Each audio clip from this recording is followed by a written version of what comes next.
রাস্তার করুণ দশার কারণে আবার কমলপুর মরাছড়ার রাস্তার বড় সুরমা এলাকায় অবরোধ করল ওই রাস্তার বিভিন্ন যানবাহন চালক ও এলাকাবাসীরা।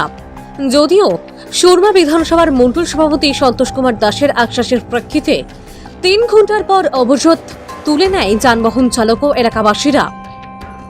যানবাহন চালকদের বক্তব্য, দীর্ঘ 3-4 মাস যাবৎ কমলপুর মরাছড়া ভায়া দুর্গাচৌমোহনী বাজার পর্যন্ত রাস্তায় বড় বড় গর্ত হয়ে মরণফাঁদ তৈরি হয়েছে।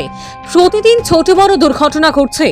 দুর্ঘটনাগ্রস্তদের চিকিৎসার জন্য অর্থ সংগ্রহ করে দিতে হচ্ছে। আয় থেকে ব্যয় অনেক, তাছাড়া অনেক সমস্যার সম্মুখীন হতে হয়। ফলে বৃহস্পতিবার সকাল 8টা থেকে বেলা 11টা পর্যন্ত ওই রাস্তার বড় সুরমা এলাকায় অবরোধ করে। অবরোধ চলাকালীন খবর পেয়ে কমলপুর থানার পুলিশ ঘটনাস্থলে ছুটে যান। খবর পেয়ে অবরোধ স্থানে আসেন সুরমা বিধানসভা কেন্দ্রের জেলা পরিষদের সদস্য তথা সুরমা মণ্ডল সভাপতি সন্তোষ কুমার দাস ও পূর্ত দপ্তরের ইঞ্জিনিয়ার শ্রীকন দেববর্মা।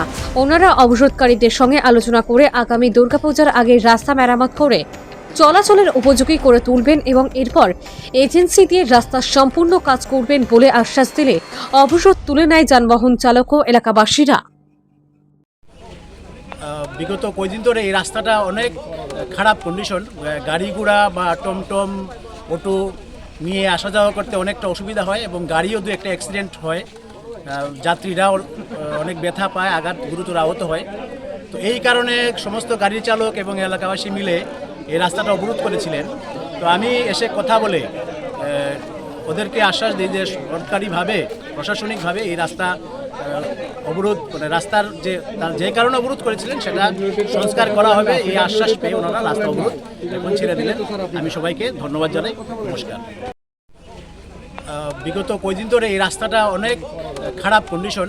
গাড়ি ঘোড়া বা টমটম অটো নিয়ে আসা যাওয়া করতে অনেকটা অসুবিধা হয় এবং গাড়িও দু একটা অ্যাক্সিডেন্ট হয়। যাত্রীরাও অনেক ব্যথা পায়, আঘাত গুরুতর আহত হয়। তো এই কারণে সমস্ত গাড়ি চালক এবং এলাকাবাসী মিলে এই রাস্তাটা অবরোধ করেছিলেন। তো আমি এসে কথা বলে ওদেরকে আশ্বাস দিই যে সরকারিভাবে প্রশাসনিকভাবে এই রাস্তা অবরোধ রাস্তার যে কারণে অবরোধ করেছিলেন সেটা সংস্কার করা হবে, এই আশ্বাস পেয়ে ওনারা রাস্তা অবরোধ এখন ছেড়ে দিলেন। আমি সবাইকে ধন্যবাদ জানাই। নমস্কার।